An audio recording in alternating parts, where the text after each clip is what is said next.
నగరంలోని పలు ప్రాంతాల్లో వర్షం దంచికొట్టింది. సాయంత్రం తర్వాత వాతావరణం ఒక్కసారిగా మారిపోయింది. దట్టమైన మబ్బులు కమ్ముకుని చీకటి వాతావరణం ఏర్పడింది. పలు చోట్ల భారీ వర్షం కురిసింది. బంజారాహిల్స్, జూబ్లీహిల్స్, మెహదీపట్నంలో భారీ వాన పడింది. ఖైరతాబాద్లో ఈదురుగాలులతో కూడిన మోస్తరు వర్షం కురిసింది. ఫిలింనగర్, పంజాగుట్ట, అమీర్పేట్లో వర్షం కురిసింది. అటు రాణిగంజ్, బోయిన్పల్లి, బొల్లారం, తిరుమలగిరి, మారేడుపల్లి పరిసర ప్రాంతాల్లో జోరు వాన కురిసింది.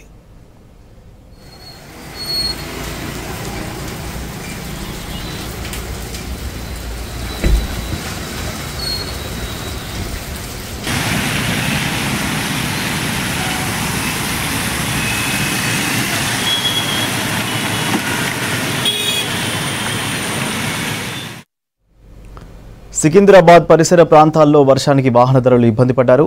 రోడ్లపై భారీగా ట్రాఫిక్ జామ్ అయింది. సికింద్రాబాద్ నుంచి బేగంపేట వెళ్లే రూట్లో వాహనాలు బారులు తీరాయి. పారడైజ్, పాట్నీ, రెజిమెంటల్ బజార్, బోయిగూడ ఏరియాలో ముసురు వాన పడింది. ఇక అటు ఓయూ, నాచారం, ఉప్పల్, బోడుపల్ వైపు చిన్నపాటి వర్షం కురిసింది. ఓల్డ్ సిటీ, అఫ్జల్గంజ్ ఏరియాల్లో చిరుజల్లులు కురుస్తాయి. ఇక దిల్సుఖ్ నగర్, మలక్పేట్, కొత్తపేట్, చంపాపేట్ వైపు స్వల్ప వర్షం కురిసింది. అటు పంజాగుట్టలో వర్షానికి రోడ్లు జలమయమయ్యాయి.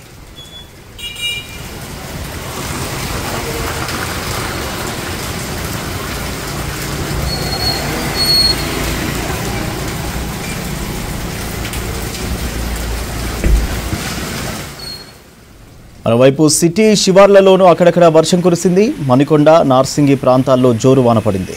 పటాన్చెరు, రామచంద్రపురం, అమీన్పూర్, బిహెచ్ఈఎల్ ప్రాంతాల్లో మోస్తరు వాన పడింది. మేడ్చల్ జిల్లా నాగారం, దమ్మాయిగూడ మున్సిపాలిటీలో చిన్నపాటి వాన కురిసింది. ఇక కుత్బుల్లాపూర్, సుచిత్ర, కొంపల్లి, జీడిమెట్ల, దుండిగల్లోనూ వర్షం కురిసింది.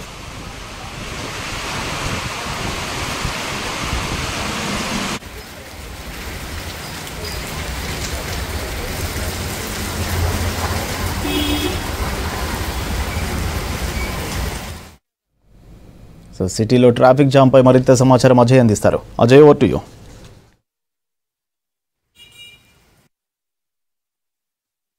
హైదరాబాద్ నగరంలో ఒక్కసారిగా వాతావరణం మారిపోయింది. మధ్యాహ్నం నుండి మేఘామృతం అయినా కూడా కొద్దిసేపటి నుండి హైదరాబాద్ నగరంతో పాటు ఇటు అవుట్స్కట్స్ సంబంధించి చాలా ప్లేసెస్లో కూడా వర్షం కురుస్తుంది. ఇప్పటికే వాతావరణ శాఖ హెచ్చరికలు కూడా జారీ చేసింది. మరికొన్ని కొంతసేపటి వరకు కూడా గ్రేటర్ హైదరాబాద్ పరిధిలో ఇటు లైట్ అండ్ మోడరేట్ రెయిన్ఫాల్ ఉండే అవకాశం ఉందని చెప్పిన విధంగానే సెంట్రల్ హైదరాబాద్తో పాటు కొంత శివారు ప్రాంతాలకు సంబంధించి కూడా వర్షం కురుస్తున్న సిట్యువేషన్. సో ఇప్పటికే వాతావరణ శాఖ హెచ్చరికల్లో భాగంగా పూర్తిగా ప్రజలందరూ కూడా అప్రమత్తంగా ఉండాలి అని చెప్పారు. ప్రజలు ముఖ్యంగా వర్షం కురిసే అవకాశం ఉందని ఆల్రెడీ హెచ్చరికలు ఉన్నాయి కాబట్టి అనవసరంగా బయటికి రావద్దు, అత్యవసరమైతేనే బయటికి రావాలి అనే ఒక అప్పీల్ చేయడంతో పాటు ముఖ్యంగా ఈదురుగాలులతో కూడిన వర్షము, ఉరుములతో కూడిన వర్షము కురిసే అవకాశం ఉందని హెచ్చరికలు జారీ చేశారు. కాబట్టి చాలా ప్లేసెస్లో అంటే చెట్ల కింద నిల్చోవడం కావచ్చు, ఇలాంటివి చేయకుండా ఉంటే కొంతవరకు ప్రమాదాలకు దూరంగా ఉండొచ్చు అనేది ఇటు అధికారులు చాలా క్లియర్గా చెప్తున్న అంశం. సో హైదరాబాద్ నగర వ్యాప్తంగా ఇటు గ్రేటర్ హైదరాబాద్ సంబంధించి కొన్ని ప్లేసెస్లో వర్షము కురిసి నిలిచిపోతే మరికొన్ని ప్లేసెస్లో మాత్రము చిరుజల్లులు కొన్ని ప్లేసెస్లో కురుస్తుంటే కొంతమేరకు వర్షం కురుస్తున్న సిట్యువేషన్ కొన్ని ప్లేసెస్లో నెలకొంది. సో ఇప్పటికే అధికార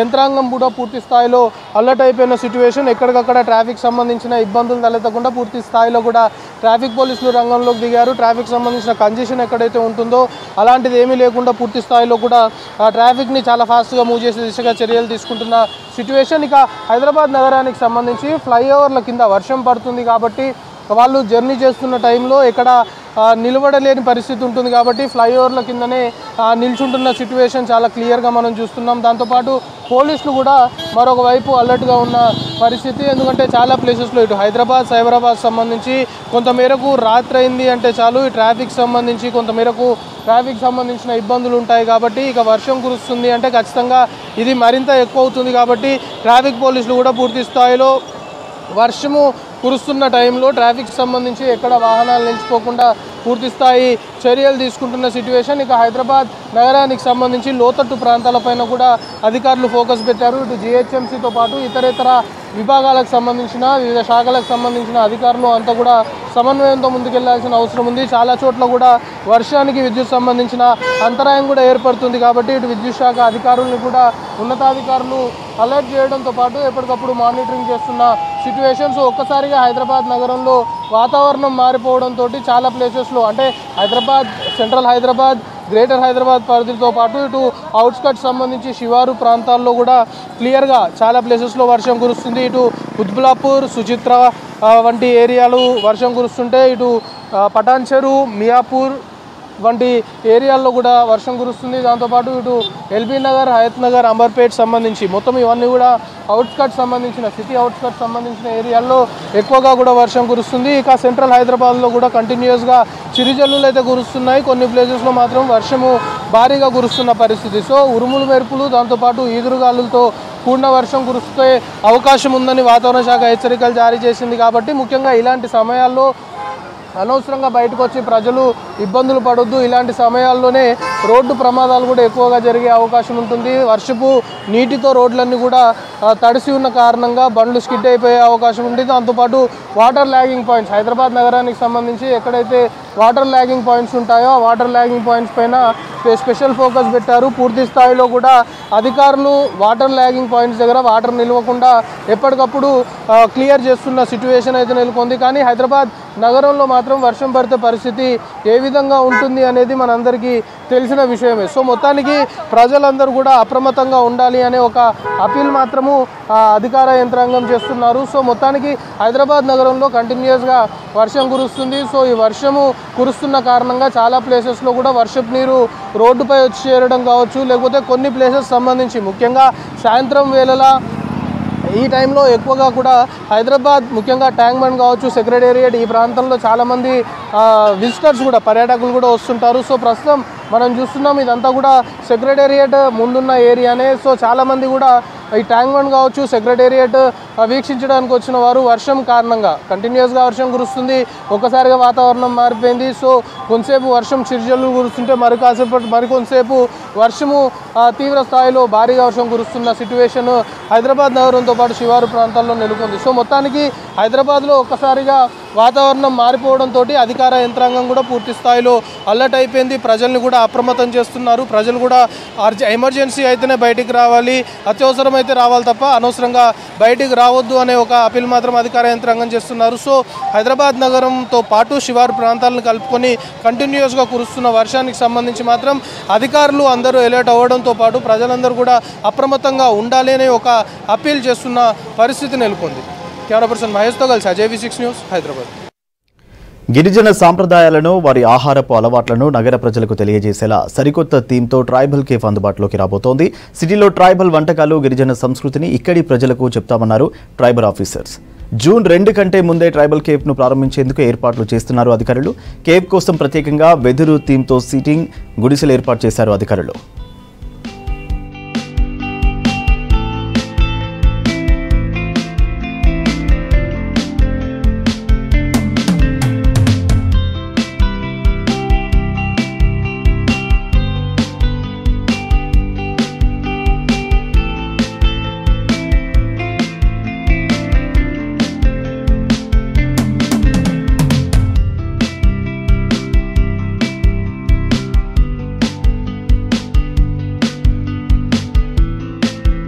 నగర ప్రజలకి కూడా మన గిరిజన ఆహారం ఏదైతే ఉందో అది హెల్దీ కాబట్టి ఇక్కడ ప్రజలకి అందుబాటులోకి తెస్తే బాగుంటుంది. అట్లాంటి ఏర్పాట్లు చేద్దాము అని ట్రైబల్ కేఫ్టేరియా అనేది ఒకటి కట్టడం జరిగింది. సో ఈ ట్రైబల్ కేఫ్టేరియాలో ట్రైబల్ ఫుడ్ అనేది సర్వ్ చేయడం జరుగుతుంది. దాని పక్కన ఒక సిట్అవుట్ ట్రైబల్ హట్ లాగానే క్రియేట్ చేసేసి అక్కడ కూర్చుని తినేటట్టుగా కూడా ఏర్పాట్లు చేయడం జరుగుతున్నది. ఈ వచ్చిన వాళ్ళు కొద్దిగా తిరగడానికి కూడా స్థలం ఉండాలి, తిరిగినప్పుడు కొంచెం ఆహ్లాదకరమైన వాతావరణం కూడా ఉండాలి, ఒక ఆసక్తికరమైన విషయాలు కూడా తెలుసుకునే అవసరాలు ఉండాలి. కాబట్టి ఈ పక్కనే ట్రైబల్ కేఫ్టేరియా వెనుక మన రాష్ట్రంలో ఉన్న ప్రధాన గిరిజన తెగలు 11 అయితే ఈ 11 తెగల జాతరలను, దేవుళ్లను అధికారికంగా ఉత్సవాలు నిర్వహిస్తున్నది ప్రభుత్వం. కాబట్టి ఆయా దేవీ దేవతల ఆలయాలను కూడా మేము కట్టడం జరుగుతున్నది. సో త్వరలో అంటే ఈ రాష్ట్ర అవతరణ దినోత్సవం జూన్ 2న రానున్నది. కాబట్టి ఆ లోపల అధికారులకి తర్వాత మంత్రులకి వాళ్ళు ఇచ్చిన డేట్ ప్రకారం ఇనాగరేట్ చేయడం జరుగుతుంది. ప్రైసెస్ సోకాల్డ్ దోచుకోవడం లాంటి రేట్స్ అయితే ఉండవు. ముడి సరుకుని మనం ఆహార పదార్థంగా చేయడానికి శ్రమ ఎంత పడుతుందో ఆ కూలీని మాత్రమే వేసుకొని వాళ్ళు ప్రజలకు సప్లై చేయడం జరుగుతుంది. ఎందుకు అని అంటే వాళ్ళకి అదనపు కాస్ట్ ఇక్కడ లేదు. ఎందుకంటే మా ప్రభుత్వము వాళ్ళకు ఇచ్చే వసతుల్లో ఎట్లాంటి ఛార్జ్ లేదు, వాళ్ళకు ఫ్రీగా ఇవ్వడం జరుగుతుంది కాబట్టి ఎట్లాంటిది లేదు. అట్లాంటి ఏర్పాట్లు చేయాలనేది మా గిరిజన సంక్షేమ శాఖ కార్యదర్శి శరత్ గారి ఆదేశాలు. బల్దియాలో ఉన్న చెత్త సేకరణ వెహికల్స్ తొలగించి రామ్కీకి బాధ్యతలు అప్పగించడం వల్ల స్వచ్ఛ డ్రైవర్లు ఉపాధి కోల్పోతారన్నారు ఎమ్మెల్సీ కోదండరాం. ప్రస్తుతం రన్నింగ్లో ఉన్న వాహనాలను తొలగించకుండా ఫిట్నెస్ పరీక్షలు చేసి కొనసాగించాలన్నారు. గతంలో బల్దియా నుంచి హైడ్రాకు ట్రాన్స్ఫర్ అయిన 200 మంది డ్రైవర్లకు జీతాలు ఇవ్వలేదని జీహెచ్ఎంసీ కమిషనర్ ఆర్వి కర్ణన్కు వివరించారు. వారిని తిరిగి జీహెచ్ఎంసీలోకి తీసుకుని పెండింగ్లో ఉన్న జీతాలు ఇవ్వాలన్నారు. ట్రాన్స్పోర్ట్ కార్మికులతో కలిసి జీహెచ్ఎంసీ కమిషనర్ ఆర్వి కర్ణన్ వినతి పత్రం అందజేశారు ఎమ్మెల్సీ కోదండరాం.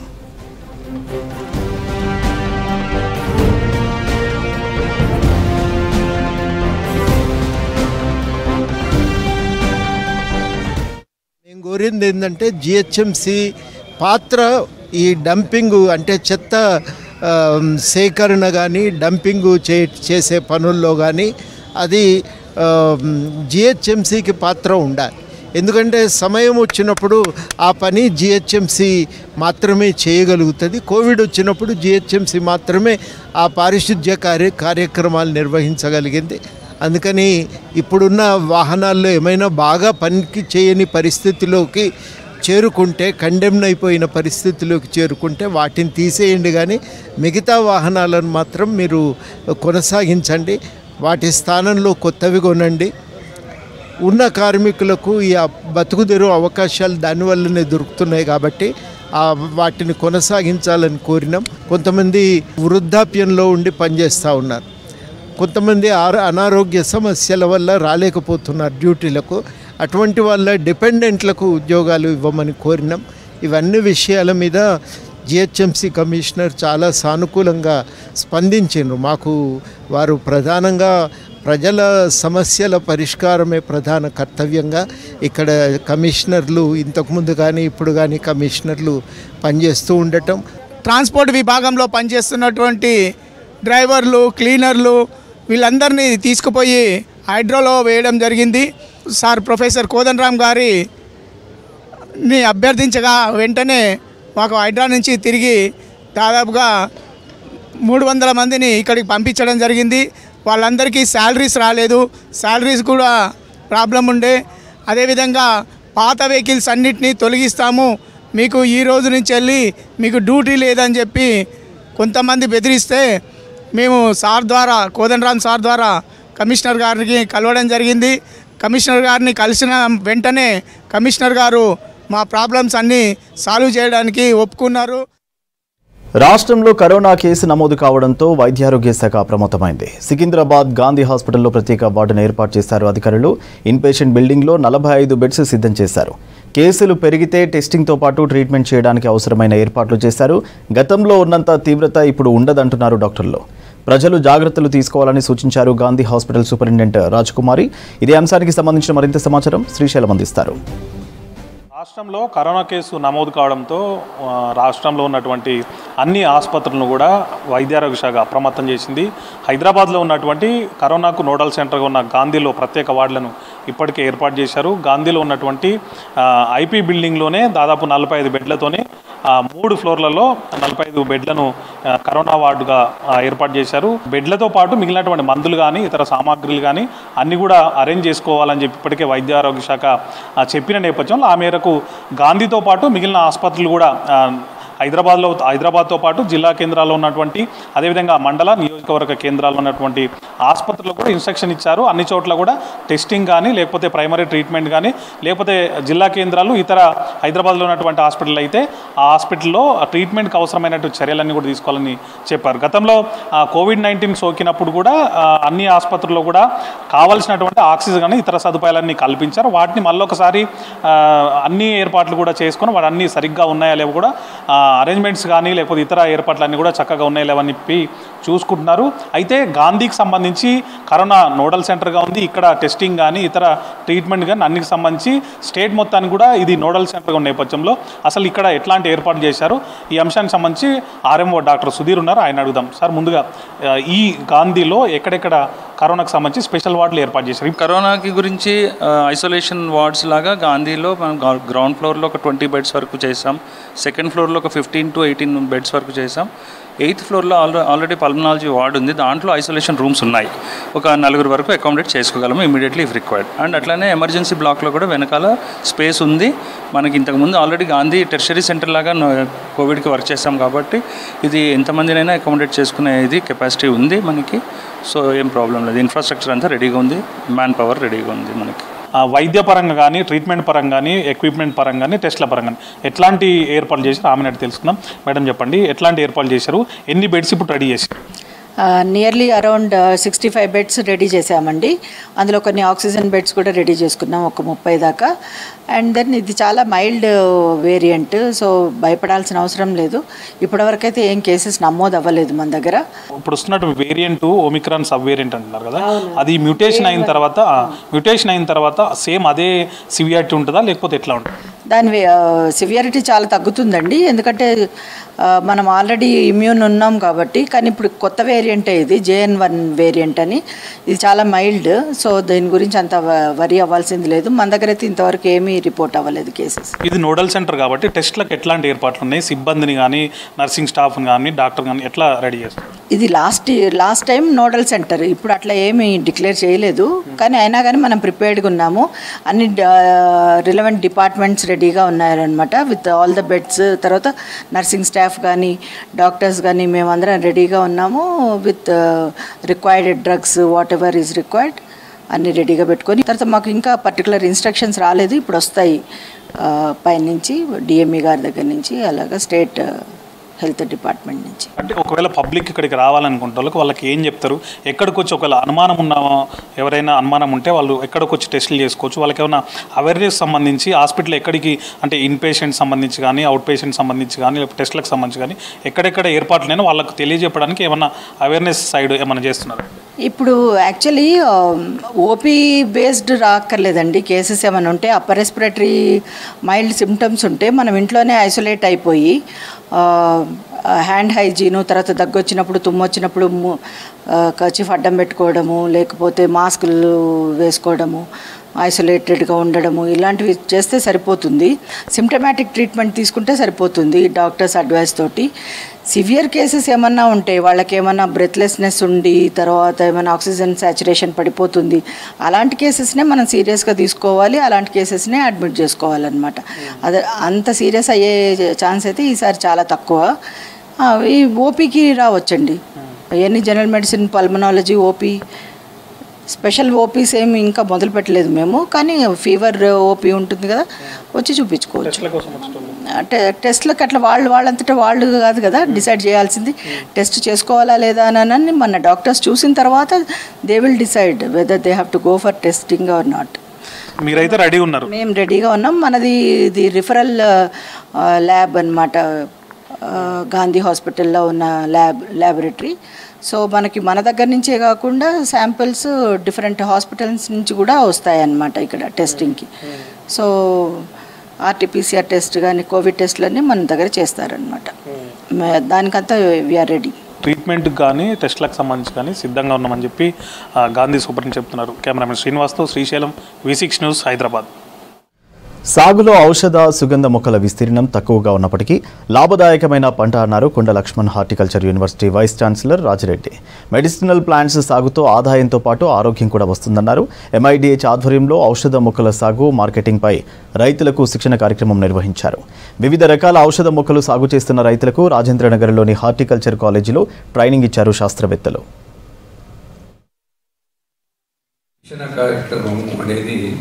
చాలా ముఖ్యమైనటువంటిది. ఈ యొక్క ఔషధ మొక్కల గురించి ఇప్పుడు మనకున్నటువంటి విస్తీర్ణం తక్కువగా ఉన్నప్పటికీ కూడా వీటి యొక్క ప్రాముఖ్యత అనేది చాలా ఉంది. మన పూర్వకాలంలో ఎక్కువగా ఈ మెడిసినల్ ప్లాంట్స్ అంటే ఔషధ మొక్కలు, సుగంధ ద్రవ్యాల మీదనే మన ఆరోగ్యానికి సంబంధించినటువంటి అన్ని వ్యాధులకు కూడా మనం ఇవే వాడుతుంటాం. సో మాకు తెలిసినంత వరకు దాదాపుగా మేము పిహెచ్ అగ్రికల్చర్ ఎంఎస్సీ చదివినంత వరకు కూడా ఈ అలోపతి మందులు అనేది వాడలేదు. సో కాబట్టి మరి ఇది ఎందుకు క్రమేణా వీటి యొక్క ప్రాముఖ్యత తగ్గింది. సో ఇప్పటికైనా మనం ఈ ఔషధ మొక్కలు ఆయుర్వేదిక్ సంబంధించినటువంటిది ఎవరైతే దీర్ఘకాలికంగా వాడతారో వారికి పర్మనెంట్గా క్యూర్ అవుతుంది. ఈ సుగంధ ఔషధ మొక్కలకు సంబంధించిన శిక్షణ మార్కెటింగ్ సదుపాయాలపైన కేంద్ర ప్రభుత్వాలు కానీ రాష్ట్ర ప్రభుత్వాలు కానీ చాలా నిర్లక్ష్యంగా వ్యవహరించడంతో మనకు ఈ పంట ఎక్కువ అవ్వట్లేదు. కేంద్ర ప్రభుత్వ సంస్థలు కానీ రాష్ట్ర ప్రభుత్వ సంస్థలు కానీ చాలా ఉన్నాయి ఏది సుగంధ ఔషధ మొక్కలకు సంబంధించినవి. కానీ వీటిని జనం కింది దాకా తీసుకుపోవడం వల్లనే ఈ పంట సాగు విస్తీర్ణం పెరగట్లేదు. ఈరోజు ఈ రైతు శిక్షణ కార్యక్రమానికి హైదరాబాద్ పరిసర ప్రాంతాల్లో మరియు జిల్లాల నుంచి చాలామంది రైతులు వచ్చారు. Medicinal and aromatic plant research station నుంచి మేము సీడ్స్ మరియు మెడిసినల్ ప్లాంట్స్ యొక్క సీడ్స్ మరియు మొక్కలు నర్సరీ ప్లాంట్స్ అనేవి సేల్ చేస్తూ ఉంటాము. అంతేకాకుండా మా నుంచి ట్రైనింగ్ ప్రోగ్రామ్స్ కానీ అవేర్నెస్ ప్రోగ్రామ్స్ కానీ రెగ్యులర్గా జరుగుతూ ఉంటాయి. మన మెడిసినల్ ప్లాంట్స్లో రెగ్యులర్గా చూసేది తులసి, అలోవీరా, స్టీవియా, అశ్వగంధ, సర్పగంధ, కోలియస్ వంటివి మనం రెగ్యులర్గా చూస్తూనే ఉంటాం. అంతేకాకుండా మనకు చాలా మైనర్ మెడిసినల్ ప్లాంట్స్ అనేవి చాలా వరకు ఉన్నాయి, కానీ అది మనము ట్యాప్ చేయలేకపోతున్నాం, చాలా వరకు ఎక్స్టెంట్ అయిపోతున్నాయి. అడవిలో వెళ్తే కనుక చాలా మెడిసినల్ ప్లాంట్స్ కనిపిస్తాయి. అంతెందుకు మన చుట్టుపక్కల ఉన్న ప్రతి ప్లాంట్ మెడిసినల్ ప్లాంటే, కాకపోతే దాన్ని కల్టివేషన్లో చేయడం అనేది ఎవరూ చేయట్లేదు. అది కానీ కల్టివేషన్ చేసినట్లయితే మనకి మార్కెటింగ్ కానీ ఎక్స్పోర్ట్ పొటెన్షియల్ కానీ చాలా ఉంటుంది. హైదరాబాద్లో మిస్ వరల్డ్ పోటీలలో ఫ్యాషన్ రౌండ్ మొదలైంది. వివిధ దేశాల కంటెస్టెంట్స్ ర్యాంప్ వాక్ చేశారు. తెలంగాణ సంస్కృతి ఉట్టిపడేలా చేనేత వస్త్రాలను ధరించి క్యాట్ వాక్ చేశారు. యునెస్కో గుర్తింపు పొందిన గొల్లభామల చేనేత వస్త్రాలతో మెరిశారు సుందరిమణులు. ఇదివరకే వివిధ అంశాలకు సంబంధించి హెడ్ టు హెడ్ ఛాలెంజ్ పోటీల్లో సామాజిక అంశాలపై తమ అభిప్రాయాలను తెలిపారు contestants.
Is the Zambian flame lily.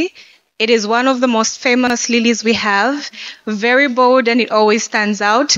And that is Zambia's personality. And we wanted to bring it to the Miss World stage. Hello, everyone. So this dress is handmade, and it's not only representing Tunisia, but also representing my home island, which is Jerba with the flamingos. Namaste, India. So this gown took 600 hours plus to make. It was made by a designer called Zaguja. The reason it took so long is because we want to resemble the resilience and the strength of a Zimbabwean woman.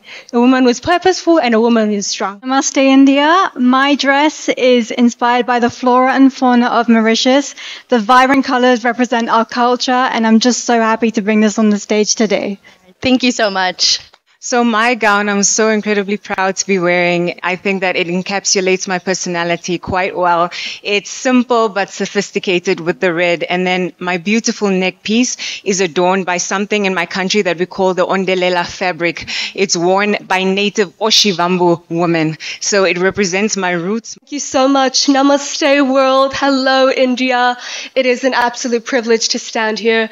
I am overwhelmed with joy, and I'm sure my designer back home is as well. My design is inspired by our national flower, which is the protea. Not only does it represent strength, it represents the beauty of our people. It represents our diversity, as there are so many different types of proteas. And inside, you will see some fynbos, which is a naturally grown plant in South Africa, which represents humility to me. And I think that is a representation of the South African heart. And I wear it with pride and grace and a lot of gratitude. So thank you to my designer, and it has been a great collaborative effort. Namaste India, hello world. C'est un immense honneur pour moi d'être retenue. Je m'y attendais pas, franchement. Merci, merci, merci, merci. Et bonne chance aux autres candidates. Merci. My design is Cristina Torres, and my dress is a blend of confidence and rebellion. I feel very confident with the dress and have corset and satin. So I actually made and designed the dress by myself.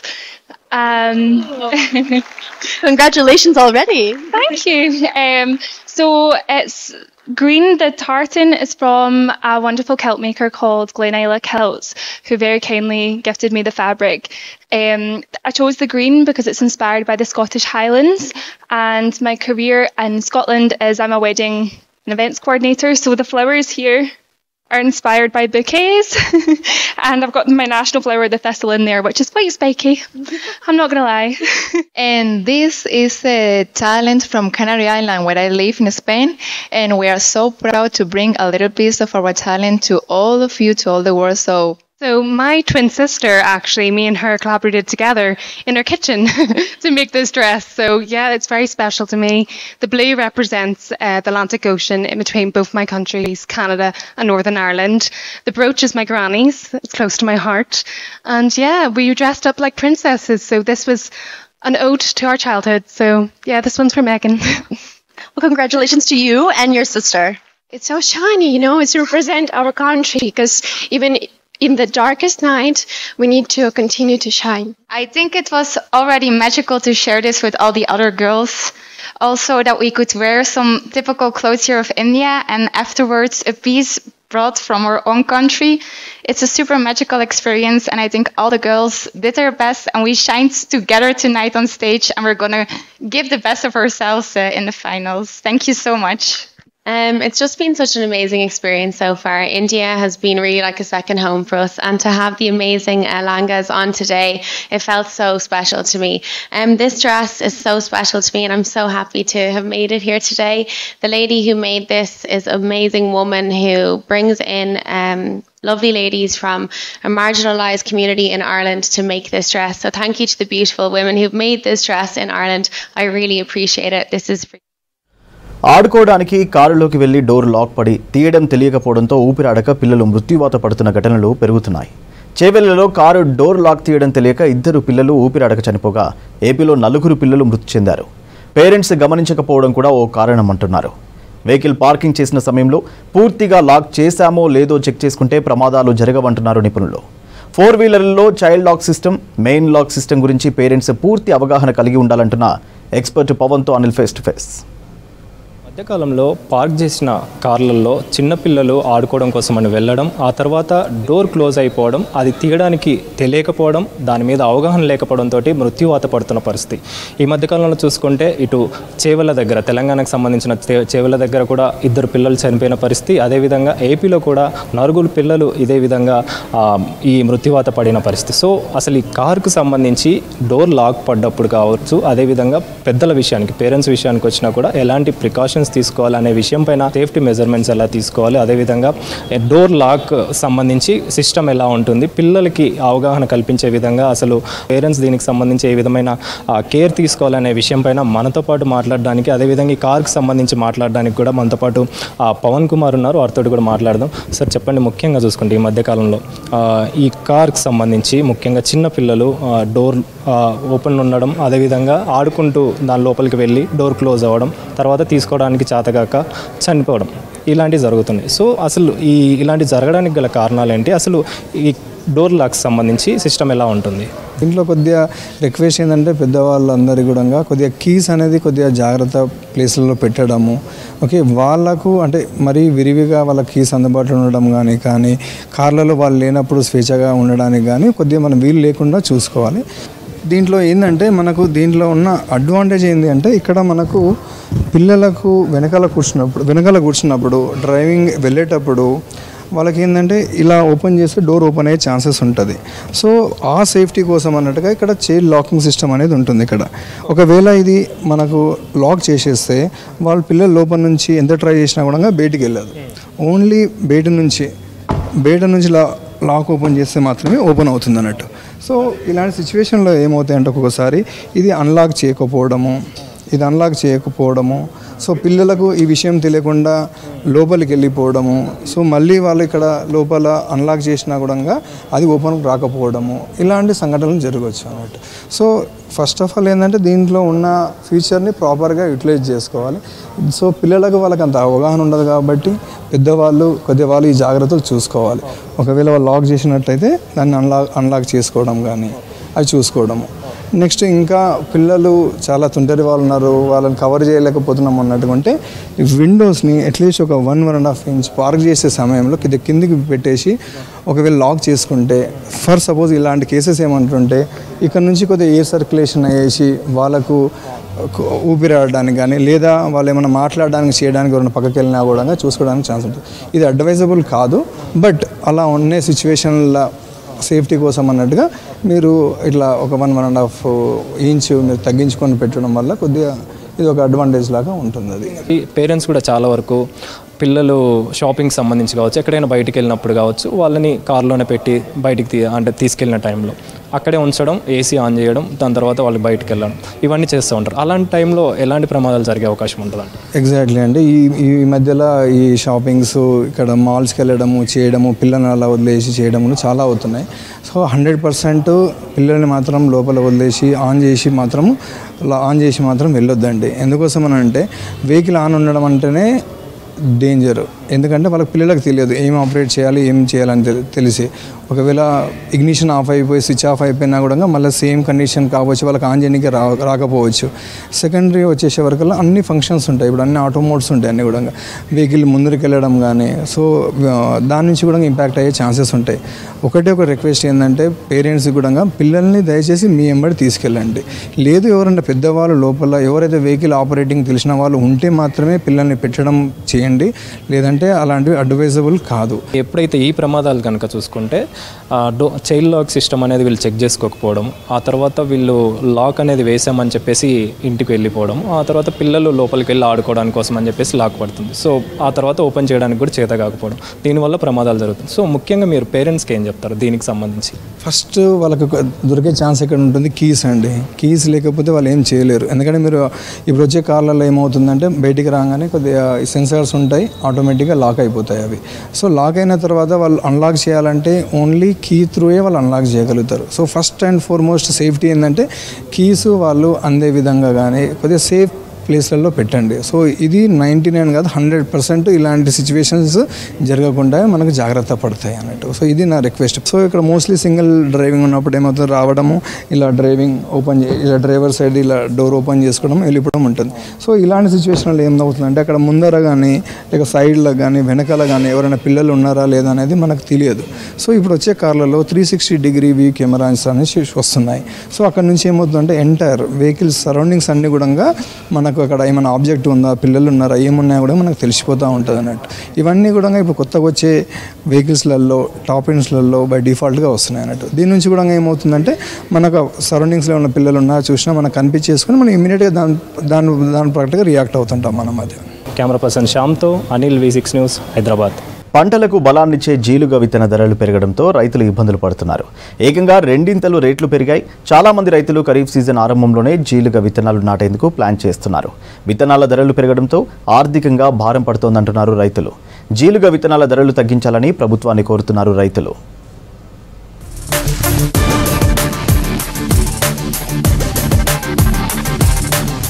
Kharif season ప్రారంభం కావడంతో వ్యవసాయ శాఖ జీలుగు విత్తనాలను పంపిణీ చేస్తోంది. పూర్తి స్థాయిలో రైతులకు అందకపోవడంతో పాటు జీలుగు విత్తనాల ధరలు పెరిగాయి. గతంలో 1124 రూపాయలకు 30 కిలోల బ్యాగ్ ఇచ్చేవారు. ప్రస్తుతం 4175 రూపాయలకు పెంచి 50% సబ్సిడీతో అంటే 2137 రూపాయలకు ఇస్తున్నారు. పెంచిన ధరలను తగ్గించాలని వ్యవసాయ శాఖ అధికారులను కోరుతున్నారు రైతులు. ప్రతి ఏడాది వ్యవసాయ శాఖ సబ్సిడీపై జీలుగు విత్తనాలను రైతులకు అందిస్తోంది. ఎంపిక చేసిన రైతులకు క్షేత్రస్థాయిలో వ్యవసాయ విస్తరణ అధికారులతో సరఫరా చేస్తున్నారు. రైతులు పట్టా పాస్బుక్, ఆధార్ కార్డు జిరాక్స్ కాపీలను సొసైటీ కార్యాలయాల్లో ఇస్తే జీలుగు విత్తనాలను అందిస్తామంటున్నారు వ్యవసాయ అధికారులు. ఖరీఫ్ సీజన్ ఆరంభంలో రైతులు జీలుగా పచ్చిరొట్ట విత్తనాలు పంట పొలాల్లో సాగు చేస్తారు. అనంతరం వీటిని ఆ పొలాల్లోనే కలయి దున్నేస్తారు. దీంతో ఆ భూమిలో నత్రజని పెరిగి చీడపీడలను తట్టుకునే సామర్థ్యం వస్తుందంటున్నారు రైతులు. దీంతో భూమిలో పోషక విలువలు పెరిగి సారవంతం అవుతుందన్నారు. ఈ విత్తనాల ధరలు పెంచడంతో రైతులు ఆగ్రహం వ్యక్తం చేస్తున్నారు. గతంలో ఇచ్చిన ధరలకే జీలుగు విత్తనాలను సరఫరా చేయాలని కోరుతున్నారు రైతులు. ముందుగా వర్షాలు పడట్లా కొద్దిగా రైతులు ఆనందంగానే ఉన్నారు. కాకపోతే గవర్నమెంట్ ఏం చేయాలంటే రైతులకు అందుబాటులో జీలుగ విత్తనాలు కానీ రైతులకు కావాల్సిన ఎరువులు కానీ ఇవి ముందు ప్రిపేర్ చేస్తే రైతులు ఇంకా ముందు ప్రిపేర్ అయిపోయి పంటలు తొందరగా వేసుకునే అవకాశం ఉన్నది. కాబట్టి గవర్నమెంట్ ఏది కానీ జీలుగ కానీ రైతుకు ఏది అందుబాటులో ఉండాలో అవి మొన్న పోయిన వడ్లు కూడా ఇంకా ఇప్పటికి పోలేవు, రైతులు జర బాధలనే ఉన్నారు. అవి అట్లా కాకుండా ఇప్పుడు ఖరీఫ్లో తొందరగా రైతుకు సకాలంలో ఎరువులు కానీ జీలుగ విత్తనాలు కానీ అందుబాటులో ఉంచి రైతును ఆదుకోవాలని ఈ సర్కారును వేడుకుంటున్నాం. జీలుగు విత్తనాల ధరలను తగ్గించాలని డిమాండ్ చేస్తున్నారు రైతు సంఘాల నాయకులు. జీలుగు విత్తనాలు రైతులు కొనకపోతే పంట పొలాల సారం కోల్పోతుందన్నారు రైతు సంఘం నాయకులు. పెరిగిన జీలుగ సీడ్స్ ధరలపై ప్రభుత్వం ఆలోచించాలంటున్నారు రైతుల సంఘాల నేతలు. ప్రభుత్వ యంత్రాంగము కదలాలి. అదే రకంగా రైతుల్ని దోపిడీకి గురి కాకుండా కాపాడే ప్రయత్నం చేయాలని మేము తెలంగాణ రైతు సంఘంగా కోరుతా ఉన్నాం. మేము కొన్ని కేంద్రాలని విజిట్ చేశాం. రైతులు పెద్ద ఎత్తున విత్తనాలని కొనుగోలు చేయడం కోసం వస్తూ ఉన్నారు. కానీ విత్తనాలను కొనుగోలు చేయడానికి అదే రకంగా రైతులకు సలహాలు ఇవ్వడానికి అగ్రికల్చర్ ఆఫీసర్స్ కనీసం ఈ అవగాహన సదస్సుల్ని కూడా ఇప్పటి వరకు ఏర్పాటు చేయలేదు. మన రాష్ట్రానికి కూడా ఒక ప్రణాళిక అనేది లేదు. మనం ప్రధానంగా పత్తి అదే రకంగా వరి మొక్కజొన్న పంటలు వేస్తూ ఉన్నాం. మనం చివరికి కొత్తిమీర కరివేపాకు కూడా వేరే రాష్ట్రాల నుంచి దిగుమతి చేసుకుంటున్నాం. అందుకనే మన రాష్ట్ర ప్రభుత్వానికి ఒక ప్రణాళిక అనేది ఉండాలి. గుడ్డెద్దు చేనులో మేసినట్టుగా ఉండగడదనేది మేము తెలంగాణ రైతు సంఘంగా ప్రభుత్వాన్ని చెప్పదలిచాం. జీలుగ విత్తనాలను రైతులకు అందుబాటులో ఉంచి ధరలు తగ్గించాలని కోరుతున్నారు రైతులు. కంటోన్మెంట్కు నీళ్లు ఇచ్చే ప్రక్రియకు సీఎం చొరవ తీసుకోవడం సంతోషంగా ఉందన్నారు ఎమ్మెల్యే శ్రీ గణేష్. కంటోన్మెంట్ నియోజకవర్గంలో నీళ్ల సమస్యలను పరిష్కరించడానికి కంటోన్మెంట్ అధికారులతో ఎమ్మెల్యే శ్రీ గణేష్ జలమండలి ఎండీ అశోక్ రెడ్డి భేటీ అయ్యారు. నీళ్ల స్టోరేజీకి కావాల్సిన వాటర్ ట్యాంక్స్ను నిర్మిస్తామని తెలిపారు అశోక్ రెడ్డి. రిజర్వాయర్లకు, వాటర్ ట్యాంకులకు పంప్ హౌస్లకు కూడా స్టేట్ గవర్నమెంట్ నిధులు ఇవ్వడానికి సిద్ధంగా ఉంది. ఇక్కడి నుంచే వారికి ఎక్కడ స్థలం ఇస్తే అక్కడ కడతారని కూడా ఈ సందర్భంగా కంటోన్మెంట్ ప్రజలకు తెలిపిస్తూ, కంటోన్మెంట్ ప్రజలకు ఒక విజ్ఞప్తి, నేను కనీసం ఎన్ని సంవత్సరాల నుంచి ఇక్కడ తిరుగుతున్నానో అన్ని సంవత్సరాల నుంచి గమనించింది ఒకటే, ఇక్కడ ఈ కంటోన్మెంట్ బోర్డు డిఫెన్స్ అధీనంలో ఉంటుంది, స్టేట్ వేరే డిఫెన్స్ వేరే అని విడదీసి ఈ కంటోన్మెంట్లో ఉన్న ప్రజలకు మీకు బాగా అన్యాయం జరిగింది. దయచేసి మీరు అందరూ ఆలోచించండి. ఈరోజు నేను 1 ఇయర్ లోపట్నే 23.5 కోట్లు స్పెషల్ బడ్జెట్ స్పోర్ట్స్ కాంప్లెక్స్కి తీసుకురాగలిగానంటే ఇన్ని సంవత్సరం నుంచి ఇక్కడ ఎమ్మెల్యేలు ఉన్నా మెంబర్లు ఉన్నా కూడా వాళ్ళు కారణాలు పార్టీల మీద దూషించుకోవడం తప్పితే ఏనాడు గవర్నమెంట్ తోటి ఫాలో చేసి తీసుకురాలేదు.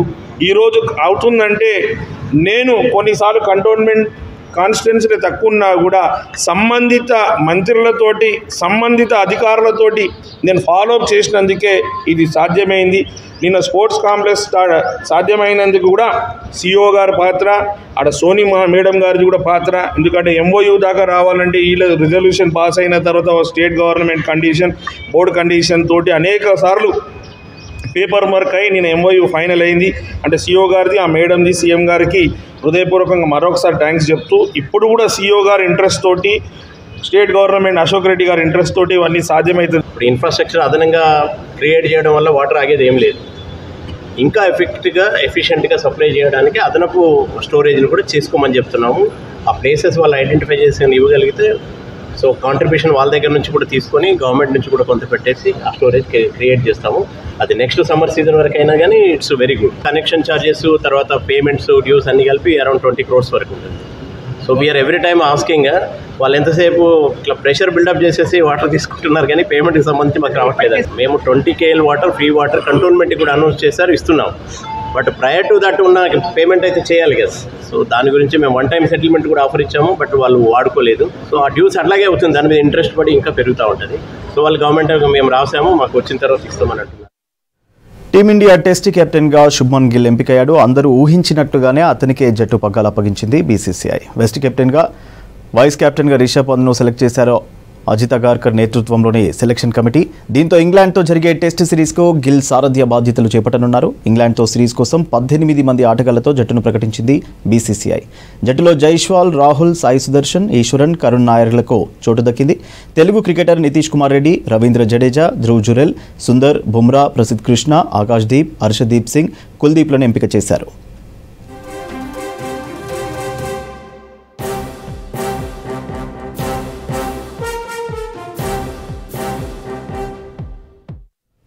ఇక స్టార్ బ్యాటర్ రోహిత్ శర్మ టెస్టులకు రిటైర్మెంట్ ప్రకటించడంతో కొత్త కెప్టెన్ ఎంపిక అనివార్యమైంది.